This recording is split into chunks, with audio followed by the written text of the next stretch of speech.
Daniel Padilla at Catherine Bernardo palihim nagkikita dahil ayaw na ng mother ni Kat na magbalikan ang Katniel. Totoo nga ba ito?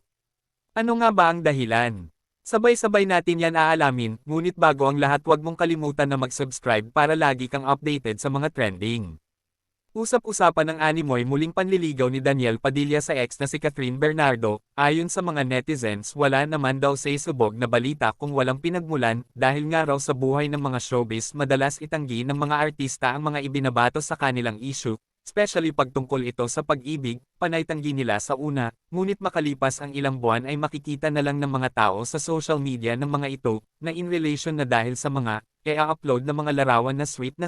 Isa lamang daw ito sa mga nagsasalamin na kapag pinasok mo ang industriya ng showbiz, lahat ng galaw mo ay talagang mabilis lang kumalat. Mabalik tayo sa topic natin ngayon. Matapos nga ang kaliwaang balita patungkol sa Katniel, ay may bago na namang pinagkakaguluhan ang mga fans ng Katniel. Ang balitang, ang Katniel daw ay palihim nagkikita, dahil pinagsabihan si Catherine ng kanyang ina, na wag na daw muling makipagrelasyon kay Daniel, kaya naman patago na lamang nagkikita ang dalawa. Ito ay usap-usapan ng mga netizens matapos magbigay ng mensahe ng mother ni Kat patungkol sa mga fans. Narito at panoorin natin. I know they're very well. Huwag kayo masyado naniniwala sa mga fake news.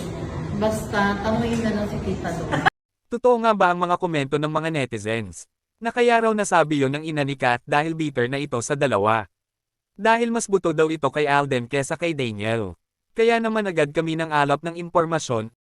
At ayon sa aming source, ang kumakalat na balitang patago nagkikita ang dalawa, ay isa lamang opinyon ng isang content creator na pinagbulaan ng mga netizens. Ang katotohanan ay parehong busy si Kat at Daniel sa kani-kanilang trabaho, lalo ngayon na mas lalo silang tinatangkilik ng mga tao, mas lalong dumagdag ang mga umiidulo sa kanila, dahil sa pareho sila mahusay kahit solo na lang sila, yung hindi sila love team, dahil noon madalas natin mapapanood ang dalawa na love team, lagi silang magkasama sa kahit anong movie. Ngayon ay napatunayan nila na isa talaga sila sa mahuhusay na artista, at ang ina naman ni Catherine ay tanging kabutihan lamang ang gusto niya para sa kanyang anak, at ayaw niya rin na kung ano-ano ang mga napapabalita na hindi naman talaga kilos ni Kat. Support lang siya sa kanyang anak sa patuloy na gumagandang career nito, at wala rin namang impormasyon na nagmula mismo sa Katniel na kung totoo nga ba ang lahat na kumakalat na balita tungkol sa kanila. Nagpapatunay lamang na isa lang talaga ang gusto ng taong bayan, na muling magkabalikan ang Katniel o magsama sa iisang screen at muling magka-love team. Kayo,